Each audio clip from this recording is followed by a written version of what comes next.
your therapist won't take your calls anymore, there's always The Last Show with David Cooper.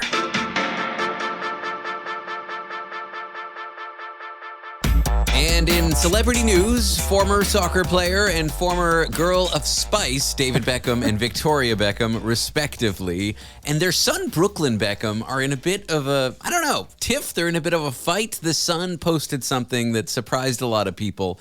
He claimed that his parents were endlessly trying to ruin his relationship. We are going to talk about parents meddling in marriages, children not talking to their parents, estrangement, all that fun stuff with Gary Direnfeld. It is Therapy Thursdays on a Wednesday. Gary, welcome to the show. Great to be with you yet again. And you know what? This is a topic, parents meddling in the business of their kids, that is, I think, universal, cross-cultural, cross-ethnicity. It's what unites us all on every corner of the world. Yeah. I think you had to deal with this. I did. In my first marriage, eloped. I didn't tell my mother until the day after I got married. It was a fun phone call. She was in shock, but I was not really talking to them, and I was quarreling with them throughout it, which, I was struck by this story because it sounds like kind of what I went through. Side note, I don't know how much of it was my parents' fault and my fault. After years of reflection, I could have behaved better as well. I now get along great with my parents. There's no more bad blood there. But this is parents meddling in their children's weddings and marriages. That's a tale as old as time. I think Moses talked about that in the Bible. Honest to God. There is, from my perspective, maybe a bit of a twist with the Beckham story. And that is the way their son, Brooklyn, presents it. It's not just meddling. The parents were acting in the interests of themselves, not of their kids. So, apparently, according to Brooklyn, their parents are big into the internet and how things are perceived and forever posting things and looking for product placement or whatever you call that stuff. And so that was a large part of the meddling, that the parents were concerned with how they would look throughout. It was a narcissistic meddling. This is what happened to me. There were things about my ex and I's relationship that my parents didn't like, and for that reason, they weren't sure they were going to participate in our wedding. Our response to that was F you and eloping. But this is like when kids don't get married in their parents' image. Yeah. This is like, because parents really think of their kids as an extension of themselves. Yes. And that point of marriage is a point where a kid's kind of saying, hey, I'm an adult. I make my own decisions. I have separated. I have individuated. Yes. Oh, I love that word, individuated. I use it a lot when I'm doing my pseudo therapy, unqualified. Yes. What does individuated mean? You've become an individual. You have moved away from the family collective, and you're setting out and setting the terms of your own life. You're living you.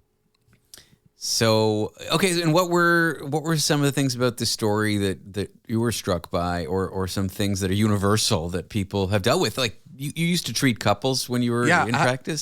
And hey, I've got a son. I've been through a wedding. So let me first start about what Brooklyn is apparently doing or being accused of doing, and that is estrangement. He's estranged from his parents.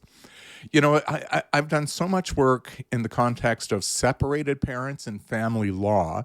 And so sometimes we have situations where one blames the other of undermining the relationships to the kids. That we refer to as alienation. In this case, it's the actual behavior of that parent that is causing the kids to realistically and reasonably withdraw from the parents. That is estrangement. Now, it doesn't have to be all or none, David. Estrangement, if you will, can be on a continuum. It can be, I'm not going to answer every phone call, text message, and comment, on social media, up until I have blocked you from everything and ceased all communication. There is a language around dealing with parents that are difficult for support groups. And I believe they call that no contact versus low contact. Yes. And I've been no contact with my parents. I've been low contact. I have friends who go through this. Why would someone want to do that? Well, the reason we do that is because the parent, isn't respecting the boundaries. I got to tell you, one of the funniest stories I heard of lack of boundaries. A couple comes home from a vacation. The wife is in the bathroom on the toilet, and she reaches to the cupboard where her feminine products are always there, and they're not there. Her mother-in-law moved them. She didn't think that's where they belonged. She put them where she preferred for them to be. And the in-laws had a key to the house. So talk about, how firmly do we set that boundary? I suggested maybe it's time to ask for that key back, so that they can't just walk in. And then, of course, I've had couples where the in-laws or the parents would come in anytime, anywhere, without forewarning that they're coming for that visit. Sometimes we use humor. Answer the door in the nude. They're not use nudity as aggression. Use nudity, but the issue is one of boundaries, David, and so the degree to which we have to assert them really is dependent on the personalities and the people involved. Here's a little bit about my story. We had a wedding plan. My parents were going to participate, blah, blah, blah, blah. We chose one photographer. They have an old friend who was a photographer. For whatever reason, my ex wanted this one she chose. She really liked this photographer's style. And it sounds so stupid, but like my parents wouldn't budge. They're like, no, you're using... And then we're like, no, we're adults. But it's never about the photographer. It's never about the dress. It's never about how you order the bridesmaids. It's about control. Yeah. That's exactly right.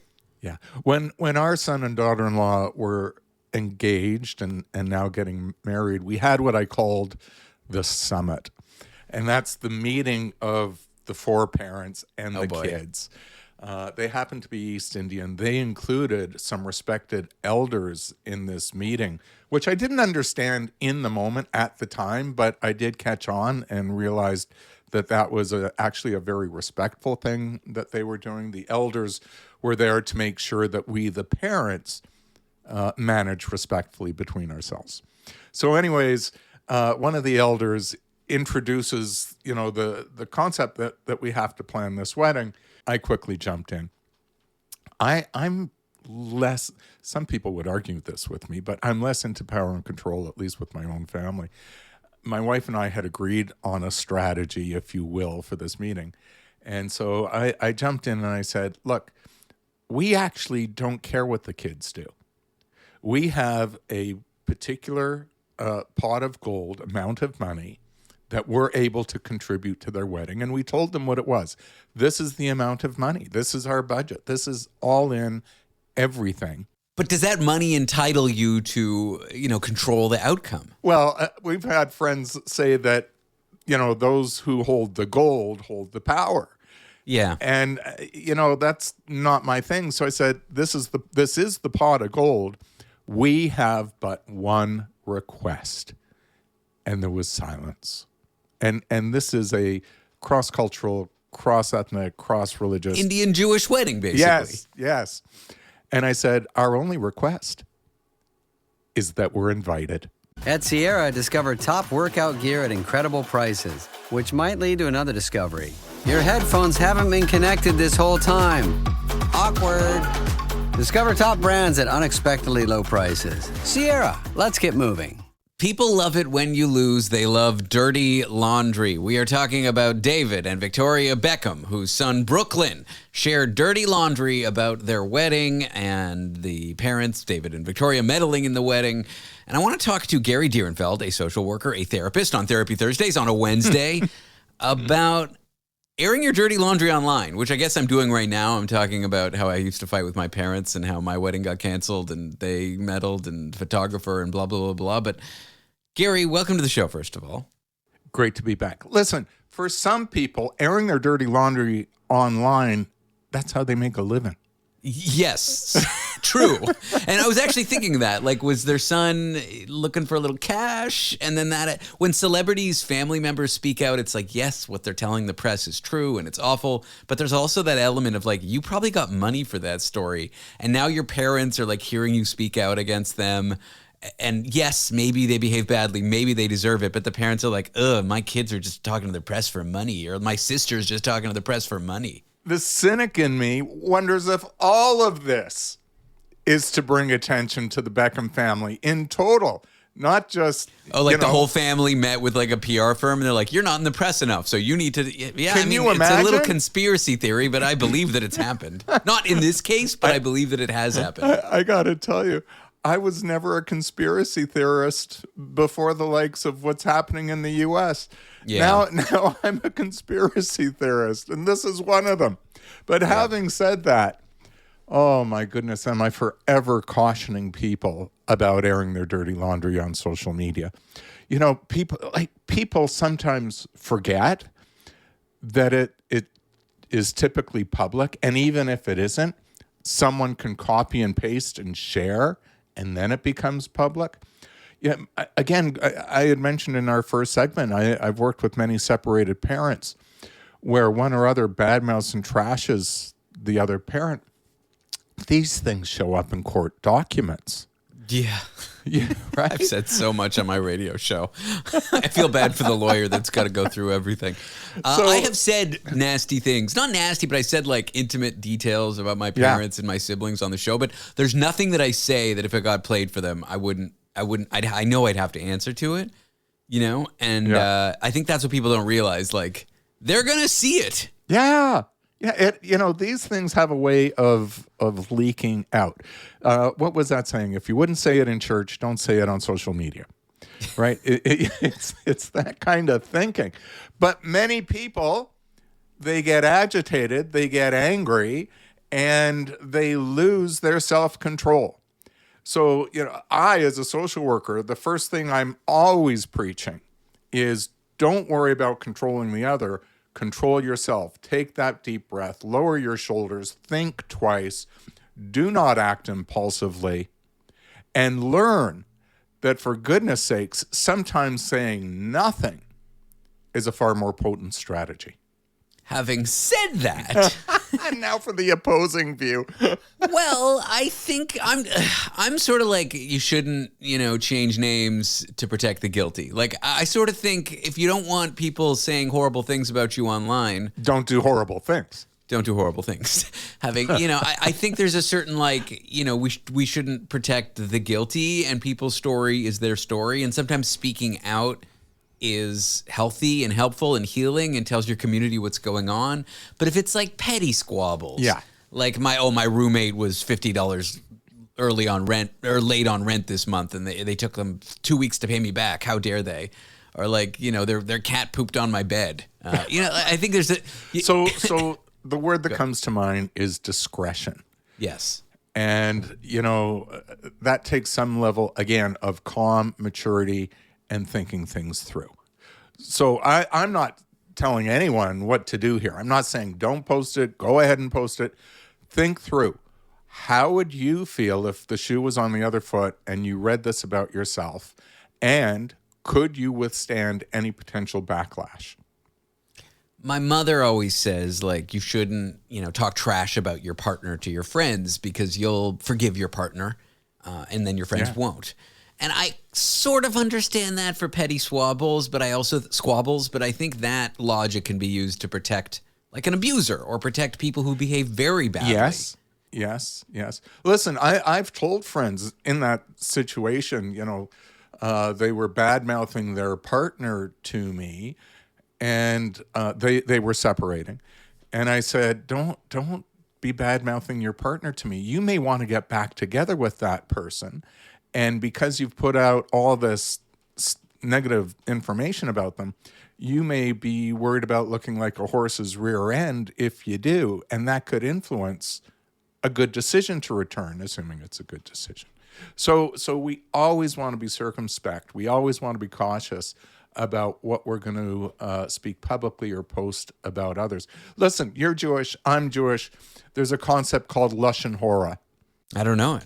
I'm a bad Are you Jew, I guess. serious? Yeah, I'm a bad Lashon Jew. hora? I don't go to temple. I don't celebrate the holidays. I'm a Neither Jew do in the I. sense. I'm a Jew in the sense that I'm, say I'm a Jew all the time, but that's it. I don't. I guess when I'm back home, I'll go with my parents to Rosh Hashanah dinner or whatever. But yeah. Okay, go ahead. What is this concept? Lashon hora means to speak badly about another. It's referring to gossip. And we don't want to participate in spreading gossip or bad words about another.